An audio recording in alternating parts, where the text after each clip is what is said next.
Annyeong! Welcome to Dollightful! Remember that cute onesie we made as a prototype for our pastel cat? It was the first draft of the onesie that ended up being used, but even so, it turned out pretty cute, right?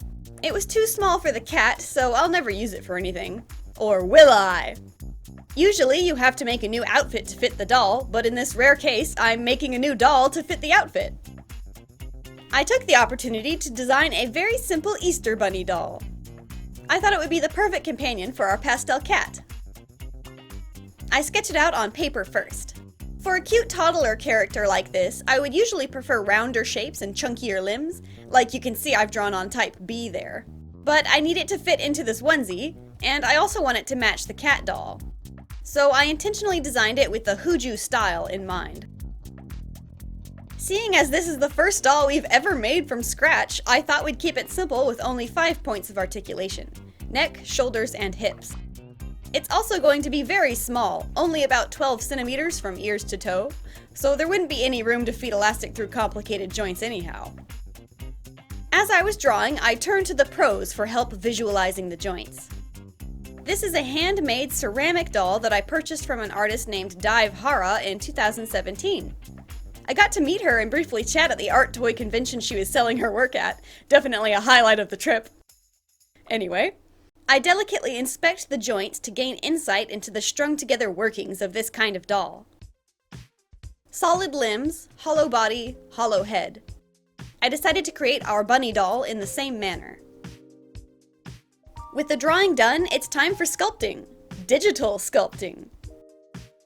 I passed the sketches over to my husband, who is a character modeler and 3D printer enthusiast. Using the turnaround drawings as a guide, he blocks out the form and begins shaping and sculpting the digital clay in a program called ZBrush. I don't know nearly enough about the program to give you an accurate tutorial in this video, although there are plenty of resources here on YouTube if ZBrush looks like something you're interested in learning. There's a lot to keep in mind while realizing a drawing into 3D.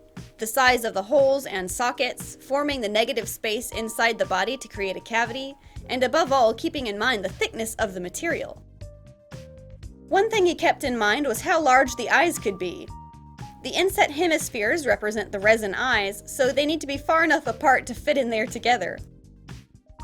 They also need to be small enough to fit in through the back of the head, a tricky balance to achieve.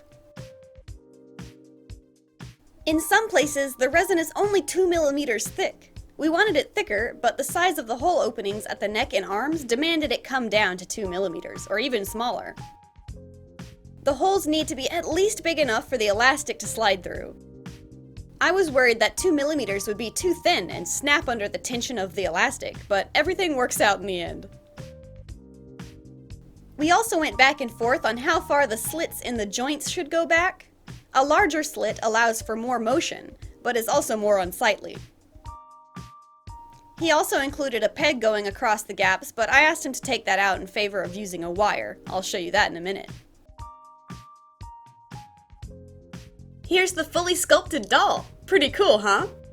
Artists who can use ZBrush really blow my mind. I mean, I get fed up with my editing software from time to time, but that's nothing compared to the complexity of these sculpting programs.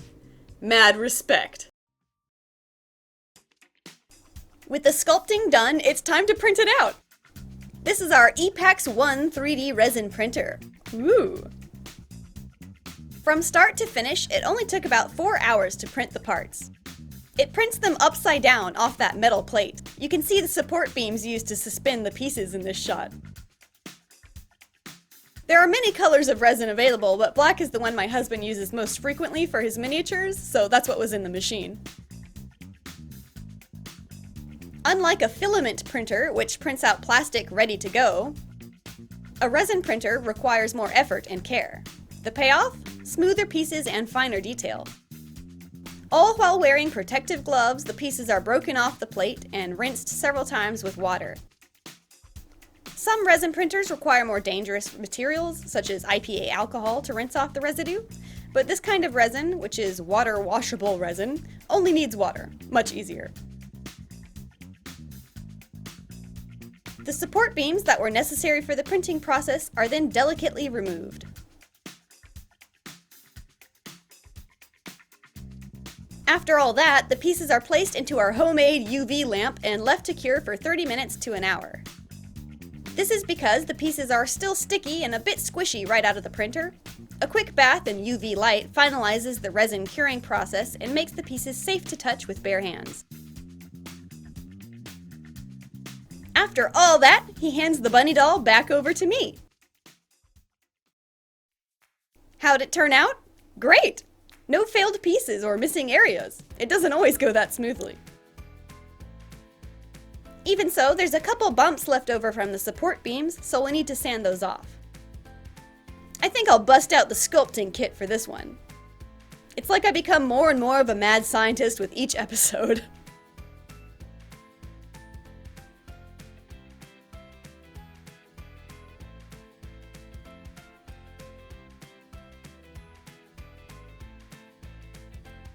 There's a small indentation in the back of the head and in the lid.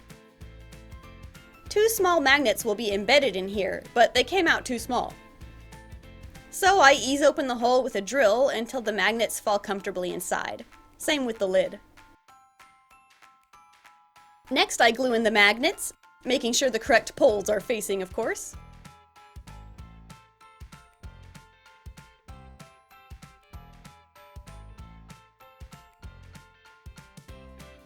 Next we need to put a bar across all those gaps in the joints. To do this, I use a handheld drill that is capable of making the tiniest holes ever and carefully work my way through the resin. With enough spinning and spinning, I poke all the way through to the other side. Insert a wire. This is a sturdy wire I salvaged from a spent pin, I think, and cut it to size. I seal it in place with a dab of glue on each end. Repeat this with all 4 limbs. I think this metal bar is both stronger and thinner than it would have been if it was printed in resin, which is why I asked my husband to remove that bar in the 3D stage.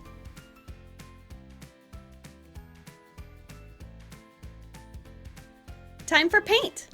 I prepped the larger pieces by shoving a small amount of sticky tack and a wooden stick inside. This should make painting easier. Start off with gesso.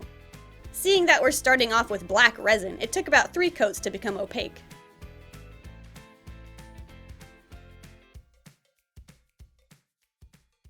I want this bunny to be pastel to match our cat, so I sketched up 3 variations that I liked. I ended up going with the mint green one. Mix up the perfect shade of minty freshness with acrylic paints. Then coat each piece. Aw, yeah, that's the perfect color. It's so cute!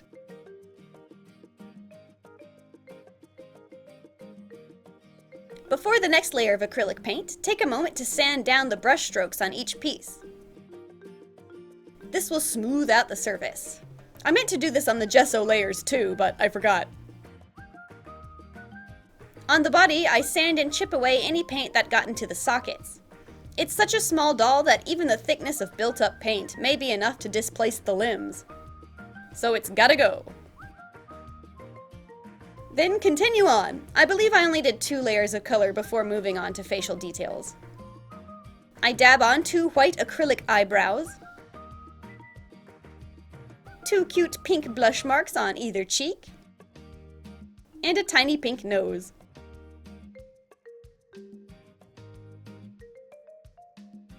This next step helps both with posing and increasing the longevity of the paint job. Cut some tiny circles out of fabric, snip away the center, and glue this liner into the socket. I'm using a very thin cotton fabric in the same color as the paint to disguise them as much as possible. Nudge them into position with the handle of a paintbrush. Great! Now we can seal everything in with a layer or 2 of DuraClear varnish. This will keep the paint from chipping off in the future and helps bring out the color. I thought I'd call it done after that, but then I thought, no, the face needs a little something more. So I got out my watercolor pencils and gouache paints to see what I could do. Maybe we can bring out the eyelid crease a smidge and sharpen the lines around the lips. Building up a lash line really helps too. Even on an animal character like this, without the lash line, inset eyes just look a little strange for some reason. Still coming off the guilt trip of using way too much MSC on my last doll, I was determined to use no MSC on this one. Instead of spraying a sealant over the whole face between layers of paint, I use more DuraClear varnish. I only lay down as much varnish as I need, just enough to cover the lash line, eye crease, and lips. Once that's dry, I paint on another layer of gouache, and so on and so forth until the color is opaque. Ta-da! A no MSC face-up. I think if you do a face-up as simplistic as this one, varnish is totally adequate for the job. Time for eyes! If you're coming from my previous video, then you've just witnessed how I actually managed to make doll eyes that aren't total garbage. I was super happy about it. Here's a quick recap on how I made the bunny's eyes. First, I drew 2 tiny blue eyes on a sheet of paper and cut them out. Using a 2-part resin, I accurately measure and mix the resin and the hardener. Pour a tiny droplet into the mold. We're using the tiniest 10mm size hemisphere for our bunny doll. Then place the iris on top. Hold the molds up high to double check for air bubbles that might have gotten trapped in front of the lens. If all looks well, set the eyes aside for a full day. Come back tomorrow and mix up a fresh batch of resin, but color it white this time. Fill the rest of the mold with white and leave it alone for another day. Or more accurately, I should say, as long as your resin instructions indicate. Then finally you can pop it out of the mold and get a look at the eyes. I think they turned out pretty good. Now we just need to affix them inside the head. I drop the eyes in place, then pinch off and insert a small amount of silicone putty, which I then mush around the eyes with the end of a paintbrush.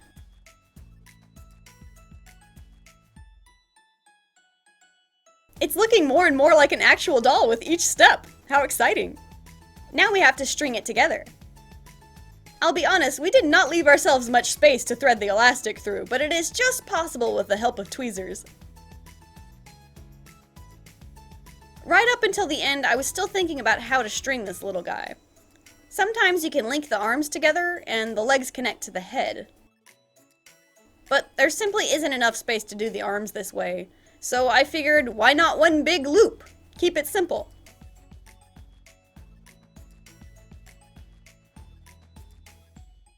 This was probably the trickiest part, feeding the elastic around corners and up through the holes.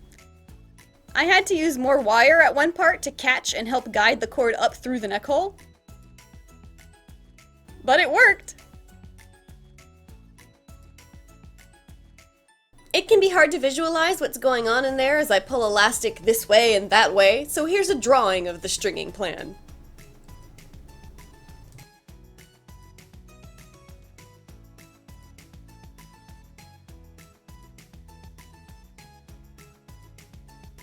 Okay, lastly the head. Feed it through the hole, pull it tight enough to hold a pose, and mark with a pencil. This mark is where we want the bottom of the knot to end up. Chalk the elastic in place with a pin, and then tie the knot. Then trim. Put the head back on, pull the knot through the hole, and slip a metal ring in between the elastic. This catches the elastic and keeps it strung tight up in the head. Lastly, conceal the inner workings by popping the cap back on. Wow, we did it! Our first ball-jointed doll made from scratch! Can you believe it? And it wasn't even that hard. Well, I suppose when you've got a partner who's a 3D sculptor and printing pro, it isn't that hard. Talk about lucky. If you happen to be in a similar boat, though, the 3D STL files are available for free on Dollightful's Thingiverse page. So, should you have access to the tools, feel free to print out and create your very own Dollightful bunny doll. And at last, we can dress the doll in the onesie that started it all. Oh my gosh, it's too big, isn't it? No, the whole point of this was to use the onesie. I'm gonna have to make a smaller one, aren't I? Fine. I drew up an even tinier pattern and made an even tinier onesie. I guess I'll never use the original. It's a little short on the legs, but if we tug it down, you don't really notice. I'm sure as heck not making another one. Tie on the bow. You may notice these are the unused white puff balls left over from our kitty cat doll. And it's done!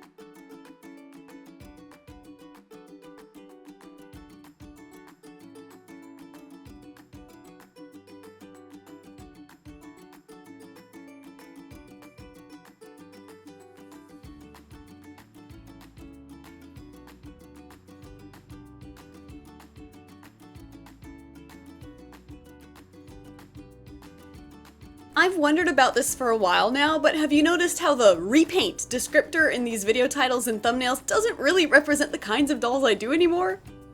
Especially in this case. But I've used Repaint for every doll I've ever made, and feel like it's come to define this channel. What would you do? Would you change it? Do you keep it? I don't know.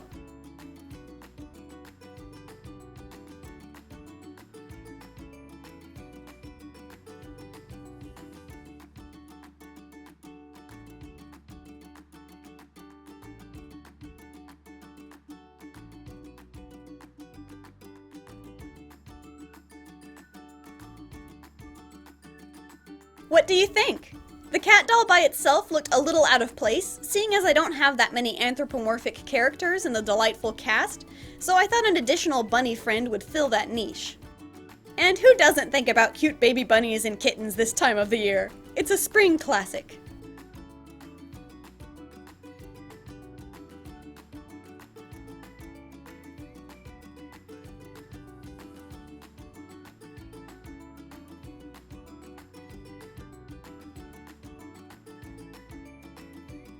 Thank you so much for watching our very first BJD come to life! I hope you enjoyed seeing the process from sketch to final doll. How exciting!